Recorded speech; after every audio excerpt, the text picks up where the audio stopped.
Hey guys, how's it going? Hope you're doing well. My name is Crown, and today I'm going to read you some very interesting stories that I hope that you're gonna love. And now, without further ado, let's go! This is an amusing one since I was the out of work here lady and I feel like an idiot. Yesterday I ordered breakfast for takeout. When I pulled into the curbside spot, there was a sign that said to call and someone will bring my order out. Since I was in a hurry, I thought this would be convenient, so I called. At the same time, I got a text saying my order was ready. I waited for about 5 minutes and no one had come out, so I decided to save the worker a trip and just got and picked it up.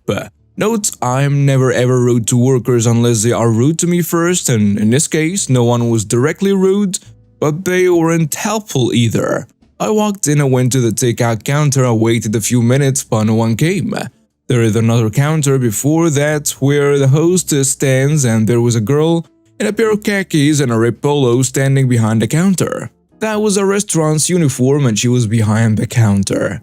At that moment, I saw a table was carry out orders and mine was there. It was already paid for, so I grabbed the bag. At this point, I was frustrated because I waited outside and no one came, and then inside without anyone helping me. As I was leaving, I said to the girl, "You know, it would help if your team was available when customers come pick up their orders."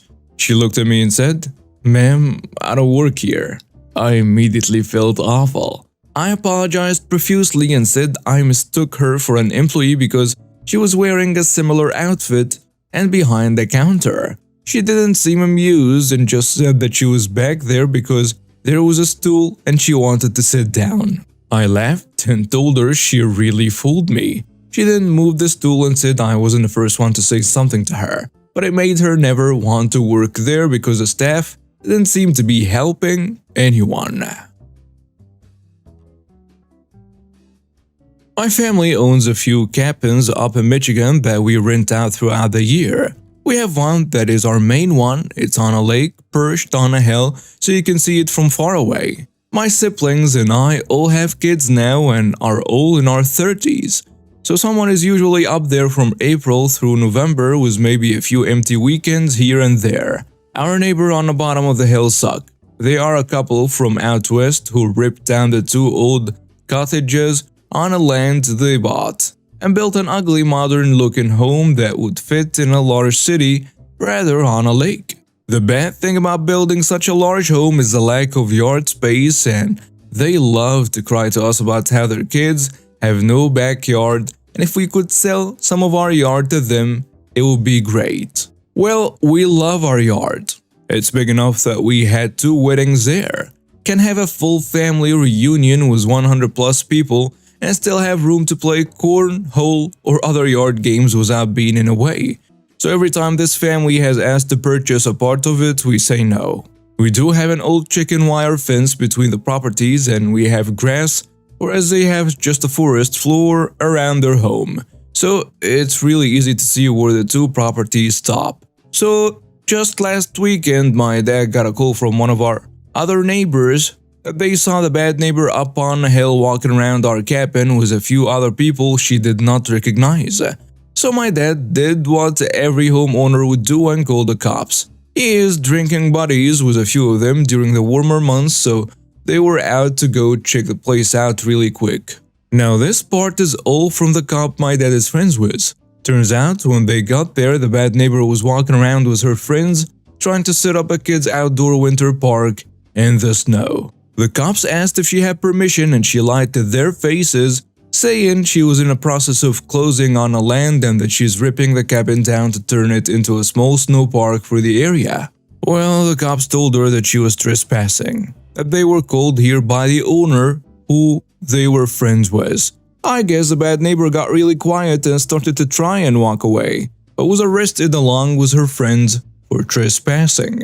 I guess they also laid into the ladies that if a kid got hurt while they were out here illegally, they would be liable for anything. And then he said he's recommending my family put up a restraining order if she's caught up there again. This isn't the first time she has been on our property without permission. We have caught her out on our dock smoking, and she has picked a few of our veggies from the summer garden, both of which are on the other side of the hill from her.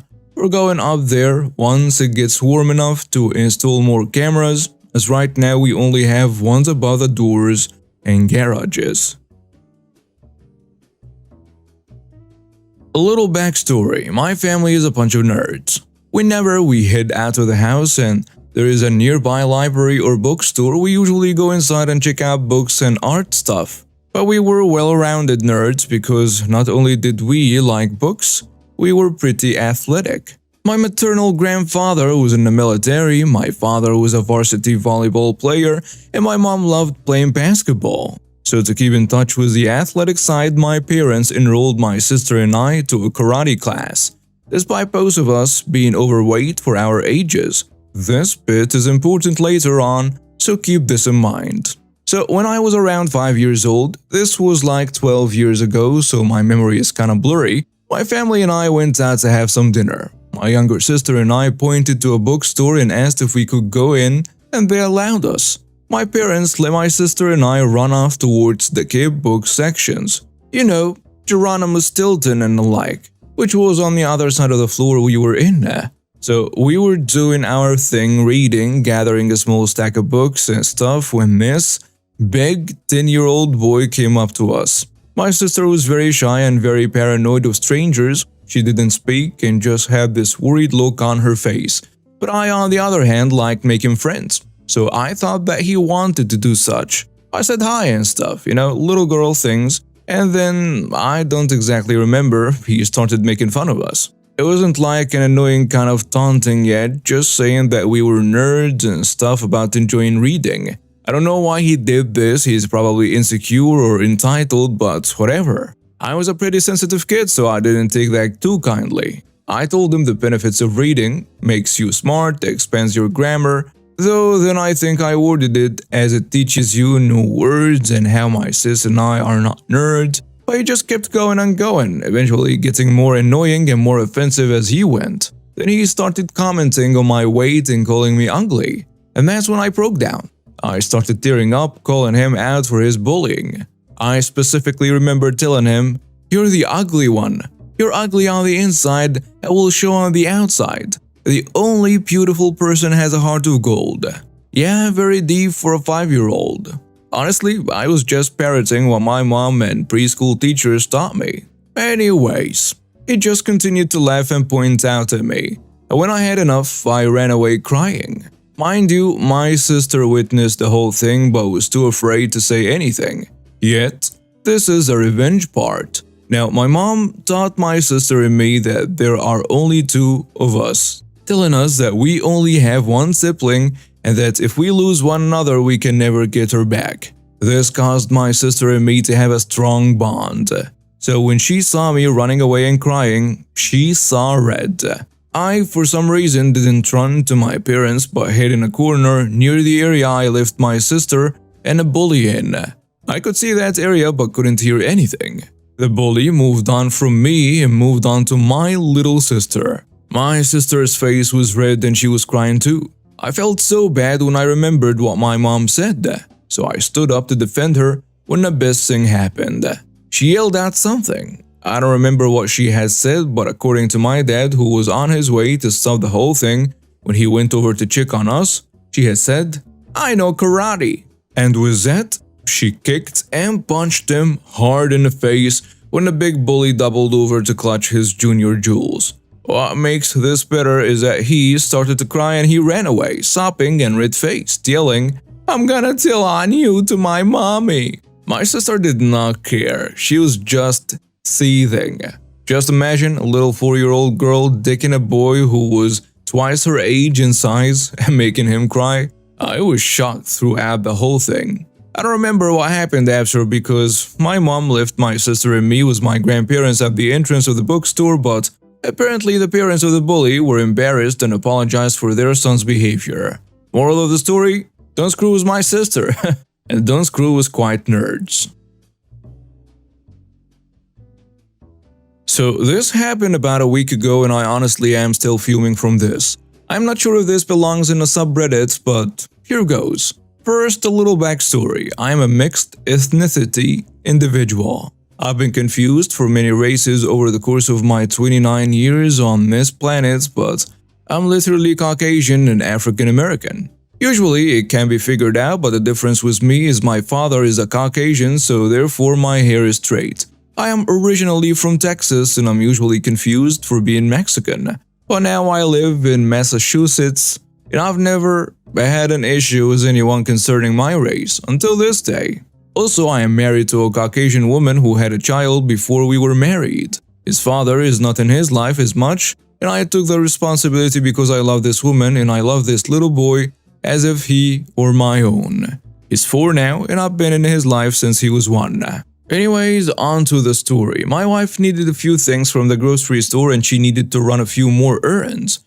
And usually she just goes and knocks things out herself because I'm sleepy. I work nights. But this particular day I happened to be awake and I offered to go for her. She works hard and does a lot, so I definitely felt it was necessary to do something for her so she could just relax for the day. I took my son with me so she could rest up and just take it easy, and it gave me time to spend with my son for some bonding. We completed all of the errands which went smoothly and then headed to the grocery store to finish up our day. My son, being a typical 4-year-old, was full of energy, running ahead of me, laughing and speaking to everyone he came across, which I generally don't mind as long as he doesn't hit anyone and stays within eye view. As I'm making my way down an aisle looking for canned corn, my son jogs to the end of it when an older lady is entering at the other end. My son, being the sweet social butterfly he is, approached and exclaimed an excited "Hi, me 4, and me Ryan." Bless his little heart. The lady looked down and said, "Well, hello there. You shouldn't be running around unattended. Let's go find your parents." I didn't think anything of her statement because I assumed she just hadn't seen me. "Ryan, come back here, bud, please." He excitedly runs back towards me and starts turning in circles because, well, he's 4. I'm still searching the shelves as a lady walks past me and stops behind me. Again, I think nothing of it because, well, it's a grocery store and you have to share the aisles. I turn my basket around and start to walk toward the front cash registers when this lady literally blocks my pass. I say excuse me and try to walk around her and she moves her cart in front of me again.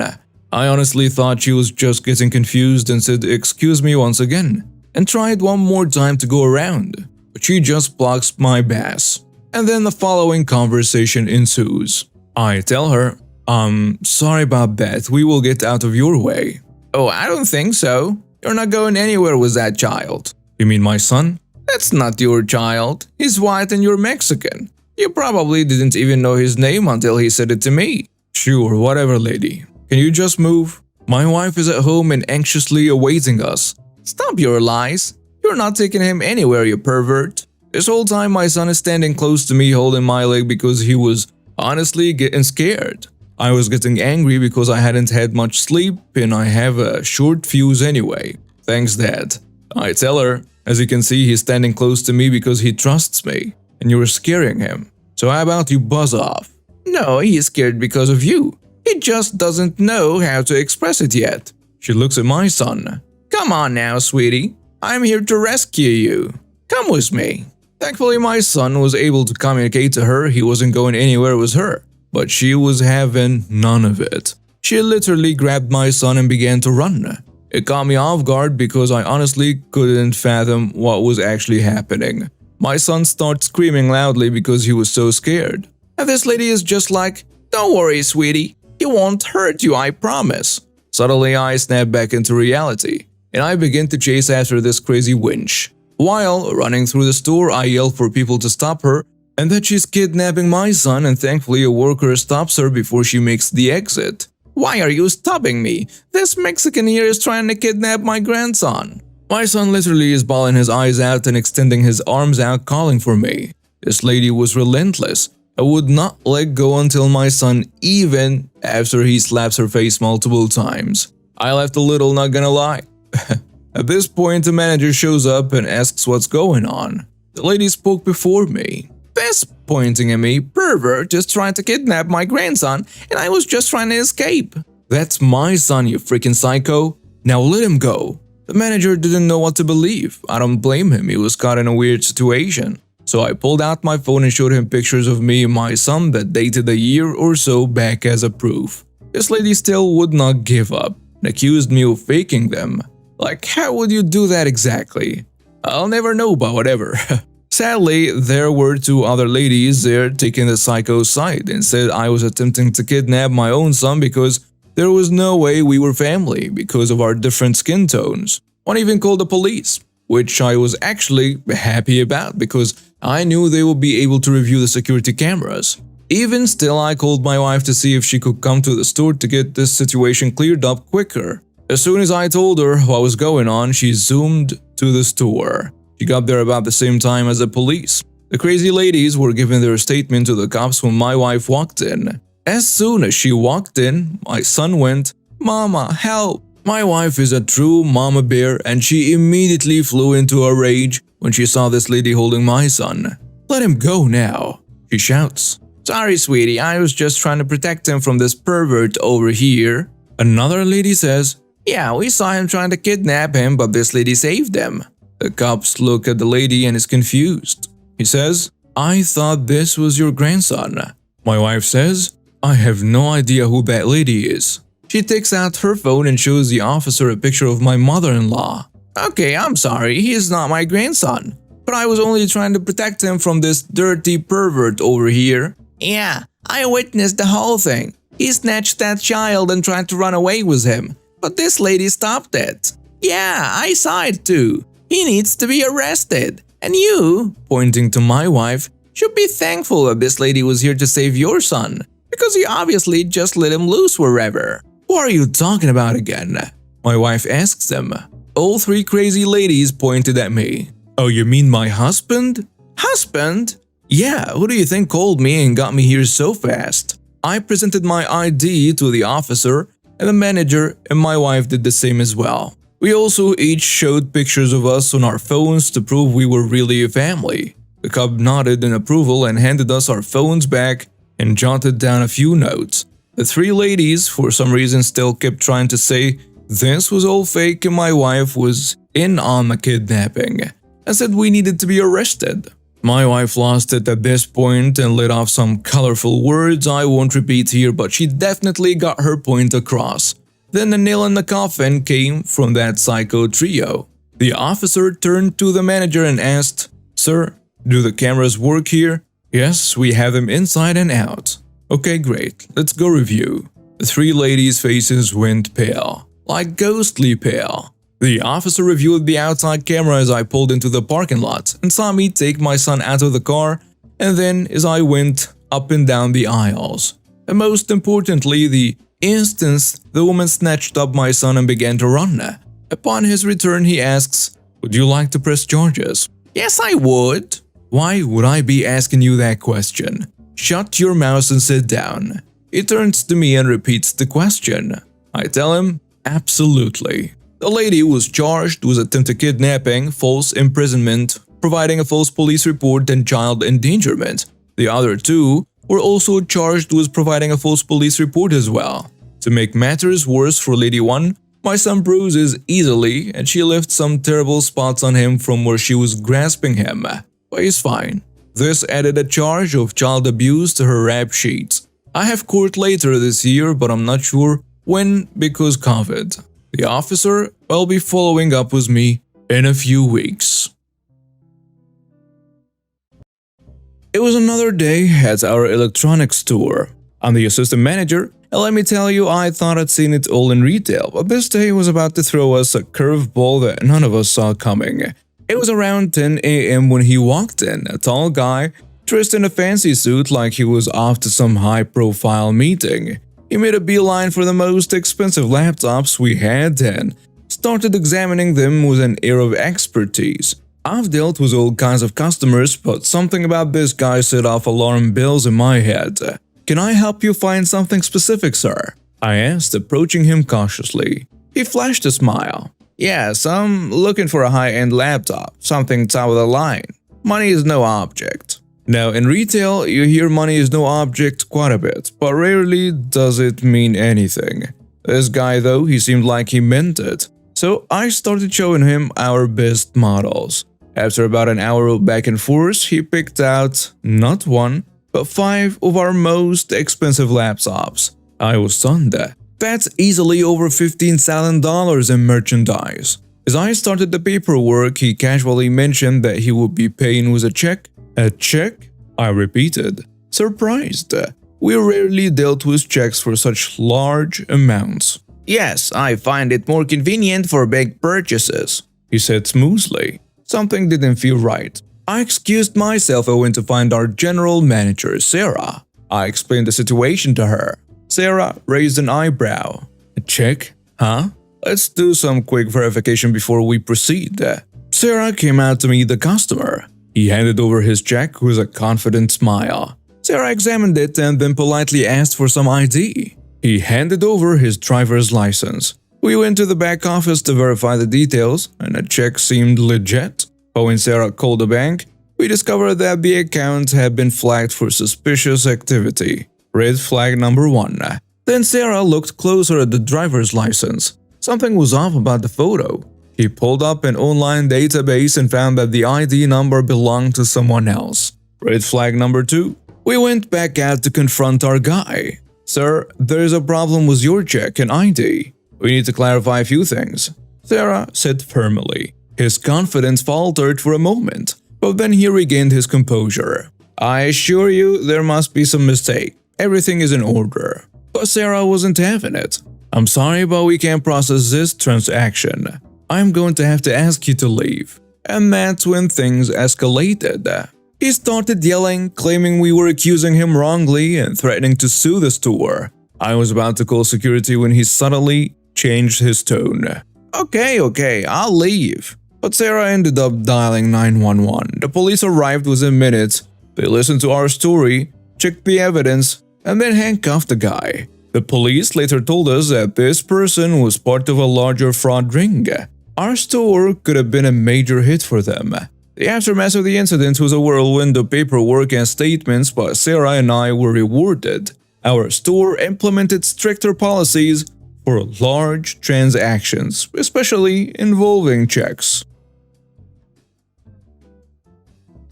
This story is from roughly 2013. I was an adjuster for Lizard Insurance. I would go to many tow lots after car accidents and decide if a car was a total loss or send it to a body shop, as well as do the initial write-up for an estimate on repair costs.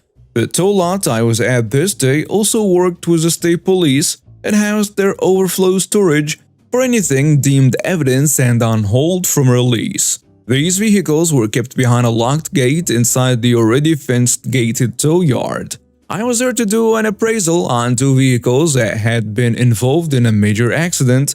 However, both were left unable to drive from the scene due to either multiple flats, lights knocked out, or windows busted. I've finished the first vehicle and I've started taking photos of the second one. I have headphones in and I'm listening to the album Cavalcade by the Flatliners.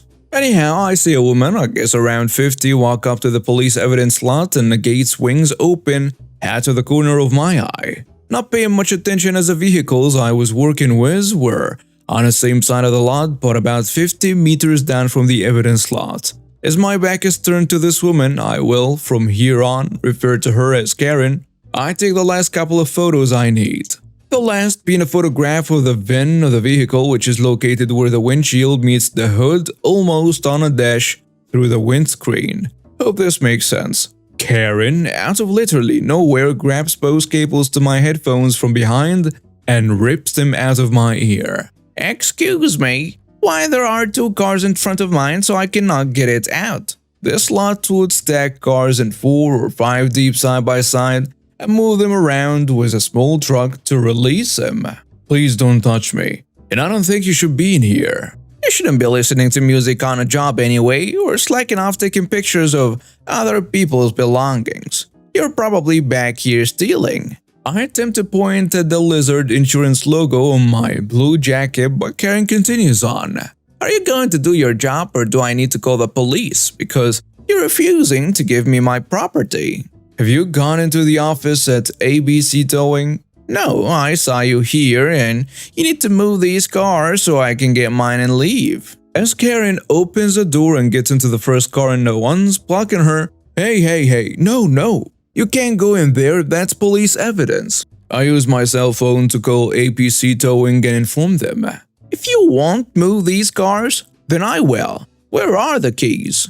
In my office with the employees. At this time, the manager comes running out with one of those weird smartphone/Nextel style phones in his hand. Hey lady, get the hell out of there. Those cars are property of the state police. The manager frantically uses his Nextel to talk to someone. He sees a chain used to keep the lock closed has been cut with bolt cutters, y'all. Karen was carrying a pair of bolt cutters and had thrown them into her car when she was back at it. The manager and Karen argue back and forth, and I intently listen and have paid attention as I finish my duties for work. About 8 to 10 minutes pass and 7 police cars come flying back into the lot. The manager greets the police and explains what is going on, but not after Karen attempts to scream at the police that I had stolen her car. The police tell Karen to stand over in the direction he points, sending one officer to wait with her. Turns out the lieutenant was on scene, who was in charge of the county's police tow licenses. After getting the manager's story, the lieutenant comes to me and takes mine. While I'm informing him of what happened, Karen overhears and starts yelling and attempting to approach me. The officer standing with her grabbed her by her arm. Karen yanked that arm out of the female officer's hand and shoved her, surprisingly knocking the officer down. Karen is screaming incoherently as she charges toward me. The lieutenant steps in front of me and with his taser hits Karen with the most beautiful sound in the world. Karen goes limp and her face gets planted in the dirt/light gravel of the lot and skids slightly. They immediately handcuff her. Turns out Karen had walked onto the lot carrying the bolt cutters while I was in the office talking with staff about the 2 cars I needed to adjust. She had been roaming the lot until she saw me and I happened to be near her car. Karen was charged with burglary, 2 counts of tampering with evidence, assault on a police officer, assault on me, trespassing, and resisting arrest. I know Karen did jail time, but I'm not sure how much. Years later, the tow company I now own impounded her car for being double parked. She remembered who I was and quietly paid.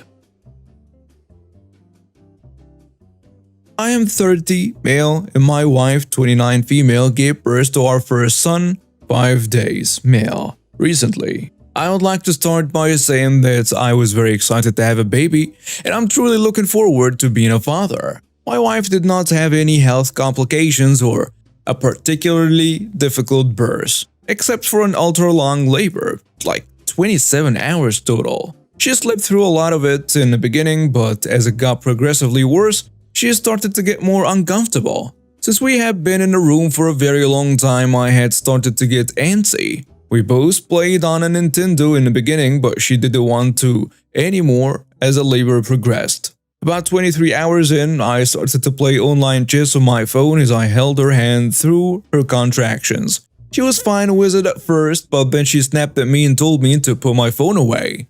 So I did that. Then she told me off for bouncing my leg and then for drumming my fingers on the bed.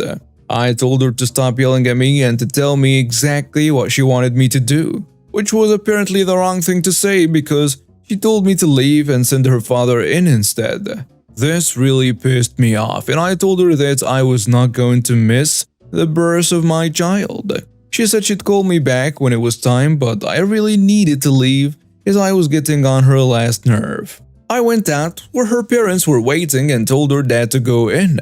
I was pretty upset because I wanted to be there to take care of her. Her mother tried to make me feel better, saying that it was a vulnerable time and different women needed different things. We were called in when she was finally given birth. I caught the baby while her parents comforted her, just like we had planned. Everything seemed okay again, till her parents left and she asked if I was going to apologize. I told her that I didn't think I needed to, and that if anyone owed me an apology, it was her. She has been annoyed ever since and is not properly talking to me. So Reddit, am I the jerk here? Should I simply apologize? And now with some comments on the post. Quote, "She didn't have a difficult birth, except for 27 hours of labor." Oh, is that all? The woman was an entire day into her labor, and you think she owes you an apology? Even if you don't think you need to apologize, just apologize. You're the jerk.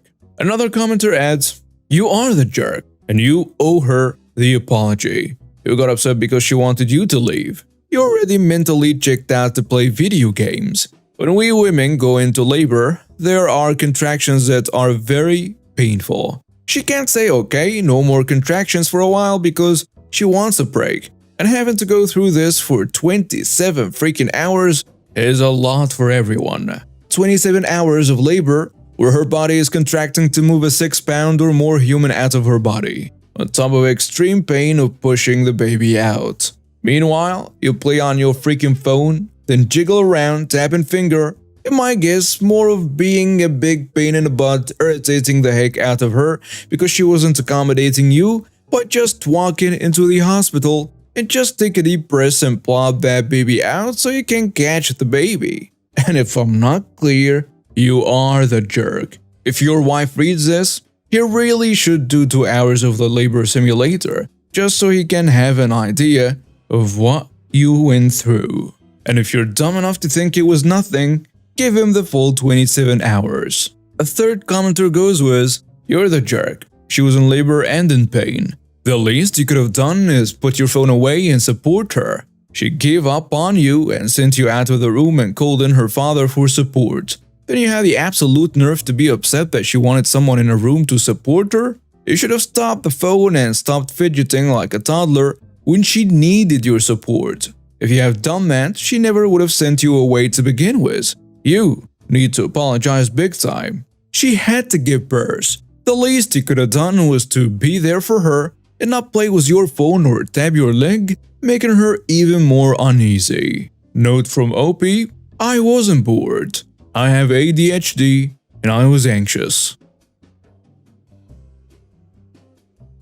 You know, I never really saw myself as a type who'd go tangled up in neighborhood drama. I'm Jake, by the way, a pretty average guy with a fondness for peace and quiet. That was until Karen moved in across the street. The first few weeks were uneventful, but it didn't take long for her true colors to show. It started with small complaints. Karen didn't like the way Mr. Henderson parked his car. She thought Mrs. Lee's garden was an eyesore, but things escalated quickly from there. I remember one Saturday morning distinctly. The sun was just peeping over the horizon and I was enjoying my coffee when the shouting began. I stepped outside to see Karen, red-faced, screaming at Mr. Henderson about his car blocking part of the sidewalk. Mr. Henderson, a mild-mannered retiree, was trying to reason with her, but Karen was having none of it. "Your car is a hazard," Karen screeched. "I could have tripped over it on my morning walk." "Karen, it's barely over the line," Mr. Henderson replied calmly. "I'll move it, but you don't need to yell." And that's when I decided to step in. "Hey, let's all calm down. Mr. Henderson is moving his car. Problem solved, right?" Big mistake. Karen turned her fury towards me. "And who asked you? You're always sticking your nose where it doesn't belong." I was taken aback but managed to say, "Just trying to keep the peace, Karen." Over the next few weeks, Karen's tirades became a regular occurrence. She complained about everything and everyone. I tried to stay out of it, but it was getting out of hand. Neighbors started avoiding each other and there was this constant tension in the air. Then came the incident with the Johnson's dog. The Johnsons had a sweet Labrador, Max, who occasionally barked at squirrels. Karen decided Max was a nuisance. One evening, as I was doing some yard work, I heard Karen yelling. Rushing over, I found her confronting Mrs. Johnson. "Your dog is a menace. I demand you do something about it." Karen was practically frothing at the mouth. Mrs. Johnson, holding Max's leash tightly, replied, "Karen, he's just a dog. He barks sometimes, but he's harmless." I stepped in. "Karen, maybe we can find a solution that works for everyone?" But Karen turned to me, her eyes blazing. You're always middling. I'm sick of it." Before I could react, she lunged at me, crying and screaming. I was in shock. Mrs. Johnson was yelping for help. It was pure chaos. Luckily, another neighbor had called the police when the shouting started. When they arrived, Karen was still in a frenzy. It took 2 officers to pull her away from me. As they handcuffed her, she was still yelling, accusing me of attacking her. But the other neighbors, including Mr. Henderson and Mrs. Johnson, spoke up. They told the police everything, how I was just trying to mediate and how Karen had lost it. Karen was arrested for assault, and the neighborhood breathed a collective sigh of relief. Turns out she had a history of similar incidents in her previous neighborhood. In the aftermath, our little community grew closer, we started having regular get-togethers, and the tension that Karen had brought dissipated. And now we have reached the end of today's stories. Thank you for watching and see you next time.